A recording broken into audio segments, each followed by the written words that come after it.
Dear student, मैं श्रद्धा inter college से इस्लाम sir.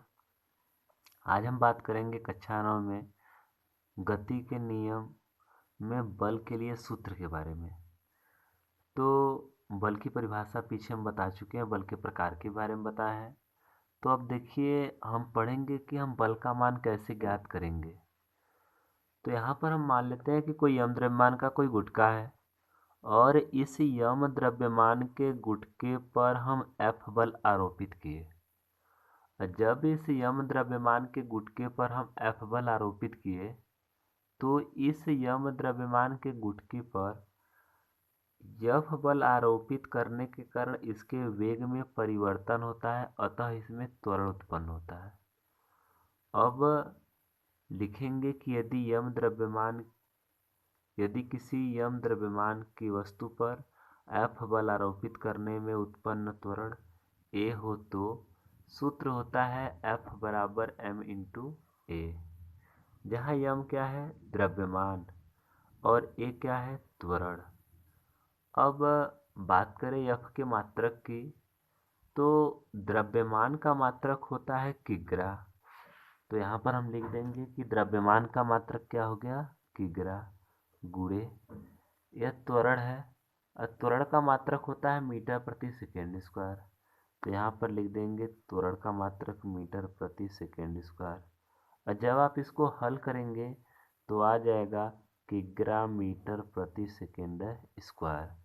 तो यहाँ पर लिखा गया है मात्रक में कि उपर्युक्त से स्पष्ट है कि बल का मात्रक क्या होगा, किग्रा मीटर प्रति सेकेंड स्क्वायर होगा, और जिसे न्यूटन के नाम से जाना जाता है। इस किग्रा मीटर प्रति सेकेंड स्क्वायर को किस नाम से जाना जाता है, न्यूटन के नाम से। तो अब हम देख लेते हैं बल के बारे में कुछ नोट पॉइंट। तो जो नोट पॉइंट 1 है वह है कि बल का सीजीएस पद्धति में मात्रक ग्राम। देखिए, सीजीएस का मतलब होता है कि जहाँ पर किग्रा है वहाँ पर ग्राम हो जाए, जहाँ पर मीटर है वहाँ पर सेंटीमीटर हो जाए। तो बस ये चेंज किया गया, ग्राम का क्या हो गया, किग्रा का क्या हो गया, ग्राम हो गया। अब मीटर का क्या हो गया, सेंटीमीटर हो गया। सेकेंड तो सेकेंड में रहता है। तो लिखेंगे कि बल का सीजीएस पद्धति में मात्रक ग्राम सेंटीमीटर प्रति सेकेंड स्क्वायर होता है, जिसे डाइन के नाम से जानते हैं।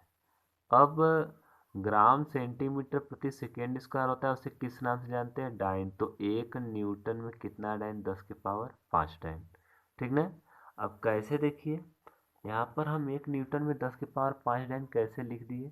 तो यहाँ पर हम लिख सकते हैं कि 1 न्यूटन बराबर 1 किग्रा गुणे 1 मीटर प्रति सेकेंड स्क्वायर।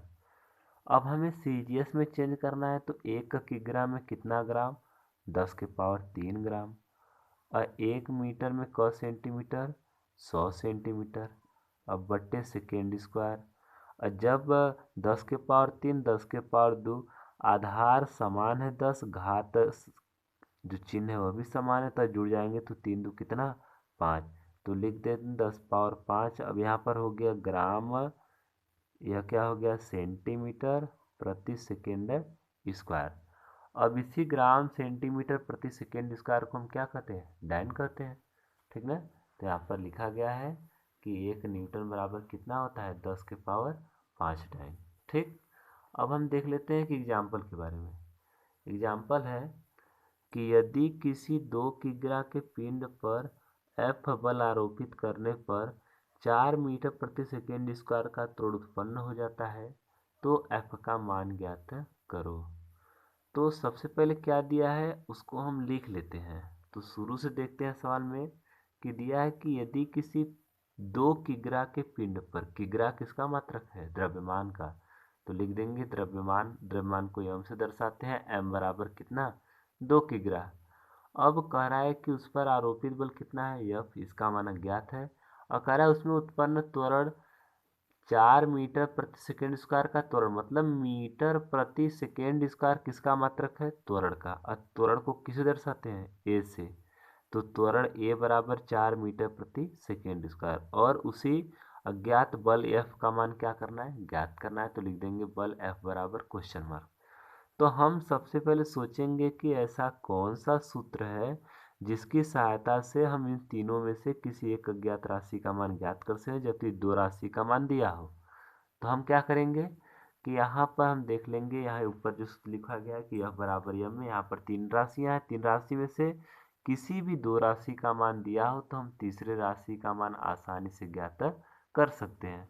तो यहाँ पर देखिए, यहाँ पर हम लिख दिए सूत्र एफ बराबर एम ए से। यहाँ पर एफ का मान एफ रख दिया, यम का मान 2 दिया है, ए का मान 4 दिया है, तो 2 चौके 8 न्यूटन। मतलब कि इस 2 किग्रा के पिंड में 4 मीटर प्रति सेकेंड का त्वरण उत्पन्न कराने के लिए इस पर 8 न्यूटन का बल हमें आरोपित करना होगा। यहाँ पर आंसर कितना आया? 8 न्यूटन। ठीक, अब हम देखेंगे कि बल का जो मात्रक होता है 1 न्यूटन की परिभाषा क्या होगी। तो 1 न्यूटन की परिभाषा के लिए हम मान लेते हैं कि यहाँ पर कोई पिंड रखा गया है और इस पिंड का द्रव्यमान है 1 किग्रा। तो बताइए यम का, पिंड का द्रव्यमान कितना है? 1 किग्रा। तो यम का मान कितना हो गया? 1 किग्रा।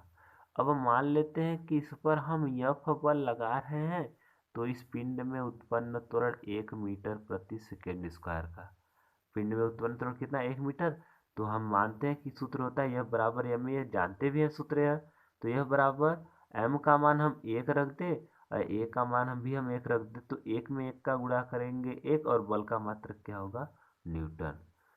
तो अगर विस्तार रूप से मात्रक पूछे इसका क्या होगा तो यह इसका मात्रक होगा किग्रा और इसका मात्रक होगा मीटर प्रति सेकेंड स्क्वायर। तो 1 न्यूटन लाने के लिए हमें यम का मान 1 किग्रा रखना पड़ेगा और ए का मान 1 मीटर प्रति सेकेंड स्क्वायर। तो लिखेंगे क्या कि वह बल जो 1 किग्रा के पिंड में 1 मीटर प्रति सेकेंड स्क्वायर का त्वरण उत्पन्न कर देता है 1 न्यूटन कहलाता है। लिखेंगे वह बल जो 1 किग्रा के पिंड में 1 मीटर प्रति सेकेंड स्क्वायर का त्वरण उत्पन्न कर देता है 1 न्यूटन कहलाता है। अर्थात 1 न्यूटन बराबर 1 किग्रा मीटर प्रति सेकेंड स्क्वायर। ठीक, यहाँ से आया। यह कहाँ से आया? देखिए यम का मान 1 किग्रा है, ए का मान 1 मीटर प्रति सेकेंड स्क्वायर, तो 1 में 1 का गुणा करेंगे 1 किग्रा मीटर प्रति सेकेंड स्क्वायर को हम क्या कहेंगे? न्यूटन। ठीक ना। तो यह हो गया 1 न्यूटन की परिभाषा। तो फिर से सुन लीजिए कि हम जानते हैं एफ बराबर एम इंटू ए। यम का मान हम 1 किग्रा रख दे, ए का मान हम 1 मीटर प्रति सेकेंड स्क्वायर रख दे, तो 1 में 1 का गुणा करेंगे 1 किग्रा मीटर प्रति सेकेंड स्क्वायर को न्यूटन। तो हम लिखेंगे वह बल जो 1 किग्रा के पिंड में 1 मीटर प्रति सेकेंड स्क्वायर का त्वरण उत्पन्न कर देता है 1 न्यूटन कहलाता है। अगर हम कह दें कि जिस तरीके से हम 1 न्यूटन का परिभाषा बनाए हैं उसी तरीके से हम 1 डायन का परिभाषा बनाए, तो 1 डायन का परिभाषा क्या होगा? तो 1 डायन का परिभाषा सेम वही होगा, डायन सीजीएस प्रत्यय हो जाएगा। तो इस किग्रा के स्थान पे हम ग्राम ले लेंगे और मीटर के स्थान पे सेंटीमीटर ले लेंगे। तो अब देखिए क्या हो जाएगा, लिखेंगे वह बल जो 1 किग्रा, तो 1 किग्रा के स्थान पे हम क्या लिख देंगे? ग्राम। तो लिखेंगे वह बल जो 1 ग्राम के पिंड में 1 मीटर नहीं सेंटीमीटर, 1 सेंटीमीटर प्रति सेकेंड स्क्वायर का त्वरण उत्पन्न कर देता है 1 डायन कहलाता है। तो देखिए यहाँ पर लिखकर, यहाँ पर एफ बराबर एम इंटू ए यह सूत्र होता है। अब हमें सीजीएस पद्धति में लेना है तो यम का मान 1 ग्राम रखेंगे, सीजीएस हो गया। ए का मान रखेंगे 1 सेंटीमीटर प्रति सेकेंड स्क्वायर। 1 में 1 का गुणा करेंगे 1 आएगा, ग्राम है तो ग्राम आएगा और सेंटीमीटर है तो सेंटीमीटर प्रति सेकेंड स्क्वायर। और इसी 1 ग्राम सेंटीमीटर प्रति सेकेंड स्क्वायर को हम क्या कहते हैं? 1 डायन कहते हैं। तो लिखेंगे वह बल जो 1 ग्राम के पिंड में 1 सेंटीमीटर प्रति सेकेंड स्क्वायर, वह बल जो 1 ग्राम के पिंड में 1 सेंटीमीटर प्रति सेकेंड स्क्वायर का त्वरण उत्पन्न कर देता है, एक डाइन कहलाता है। ठीक, अब हम बात करेंगे न्यूटन गति विषयक नियम के बारे में। तो न्यूटन नामक वैज्ञानिक ने किसी पिंड पर यदि हम बल लगाते हैं तो वह पिंड जो होता है वह किस तरीके की गति करता है, किस प्रकार गति करता है, कब बल लगाता है, कब बल नहीं लगाता है, किस दिशा में लगाता है और उसका मान कैसे ज्ञात करेंगे। इन सभी के संदर्भ में न्यूटन नामक वैज्ञानिक ने एक नियम दिया। तो लिखेंगे कि न्यूटन नामक वैज्ञानिक ने गति के संदर्भ में निम्नलिखित 3 नियम दिए और इनके अनुसार जो पहला नियम है उस पहले नियम को हम जड़त्व का नियम भी कहते हैं। तो पहला नियम ब्रैकेट में जड़त्व का नियम। तो जड़त्व का नियम है कि यदि कोई वस्तु विराम की अवस्था में है, जड़त्व का क्या नियम है या पहला नियम न्यूटन का क्या है कि यदि कोई वस्तु विराम की अवस्था में है तो वह विराम की अवस्था में ही रहेगी। यह मान लेते हैं कोई पेन है और यह पेन पर विराम, यह पेन विराम की अवस्था में है तो यह पेन विराम की अवस्था में रहेगी। और यदि कोई वस्तु गति की अवस्था में है तो वह तब तक गति करेगी जब तक कि उस पर कोई बल न लगाया जाए। लेकिन यह ऊपर वाला तो हमें व्यवहारिक रूप से देखने में मिलता है कि यदि कोई वस्तु विराम की अवस्था में है तो सही बात है, वह विराम की अवस्था में तब तक रहेगी जब तक कि हम बल नहीं लगाएंगे। लेकिन यहाँ पर देखिए, यदि कोई वस्तु गति की अवस्था में है, हम मान लेते हैं कि कोई गेंद है, फुटबॉल है, और फुटबॉल को जब हम पैर से बल लगाकर धक्का देते हैं तो वह कुछ दूर जाकर रुक जाता है। लेकिन यहाँ पर क्या कह रहा है कि यदि कोई वस्तु विराम की गति की अवस्था में है तो वह तब तक गति करेगी जब तक कि उस पर कोई बल न लगाया जाए। तो आप सोचिए कि फुटबॉल आगे जाकर क्यों रुक जा रहा है। वह फुटबॉल आगे जाकर इसलिए रुक जा रहा है क्योंकि फुटबॉल के गति का कोई बल विरोध कर रहा है और उसी बल को हम कहते हैं घर्षण बल। अब घर्षण बल क्या होता है? घर्षण बल वह होता है जो किसी वस्तु के गति का क्या करता है? विरोध करता है। तो फुटबॉल तो गति की अवस्था में है, तो यदि उस फुटबॉल पर घर्षण बल कार्य न करे तो वह फुटबॉल तब तक गति करेगा जब तक कि उस पर हम बल लगाकर उसकी गति का विरोध नहीं करेंगे। ठीक ना? तो यह हो गया न्यूटन का प्रथम नियम। इस नियम को कौन सा नियम कहते हैं? जड़त्व का नियम। तो जड़त्व का नियम है कि यदि कोई वस्तु विराम की अवस्था में है तो वह विराम की अवस्था में रहेगी, और यदि कोई वस्तु गति की अवस्था में है तो वह गति की अवस्था में तब तक रहेगी जब तक उस पर कोई बल न लगाया जाए। अब देखिए न्यूटन का दूसरा नियम। अब न्यूटन के दूसरे नियम को जानने से पहले थोड़ा सा हम एक बात ध्यान देते हैं कि न्यूटन का जो द्वितीय नियम है, द्वितीय नियम वह कुछ इस प्रकार है कि एफ प्रोपोर्शनल यम, इसको समझ लीजिए, उसके बाद लिख देंगे तो आप ध्यान देंगे इस पर। एफ प्रोपोर्शनल ए, यह ए है, यह एफ प्रोपोर्शनल यम हो गया, यह एफ प्रोपोर्शनल ए। इसका मतलब क्या है कि जो द्रव्यमान का मान होगा वह बल के समानुपाती होगा, या फिर जो बल का मान होगा वह द्रव्यमान के समानुपाती होगा। इसका क्या मतलब है? इसका मतलब है कि यदि कोई पिंड का द्रव्यमान कम है, यदि कोई पिंड है या कोई पिंड है, यदि किसी पिंड का द्रव्यमान कम है तो उस पिंड को गति कराने के लिए हमें कम बल की आवश्यकता होगी, और यदि किसी पिंड का द्रव्यमान कम के अलावा अधिक है तो उसे गति कराने के लिए अधिक बल की आवश्यकता होगी। जैसे अगर हम कह दें कोई साइकिल है और साइकिल का द्रव्यमान कम है, इसलिए हम उस साइकिल को धक्का देकर एक स्थान से दूसरे स्थान तक ले जा सकते हैं।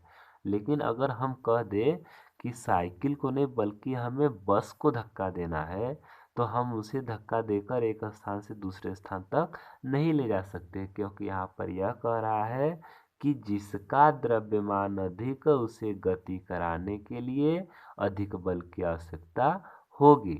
इसका मतलब साइकिल का द्रव्यमान कम था, अतः हमारे पास कम बल थी और हम लगाकर उसको गति करा दिए। लेकिन जब हम ले लिए बस, तो बस का द्रव्यमान अधिक हो गया और अधिक बल हमारे पास नहीं है। हमारे पास इतना बल नहीं है कि हम बस को धक्का देकर गति करा सके, ठीक ना।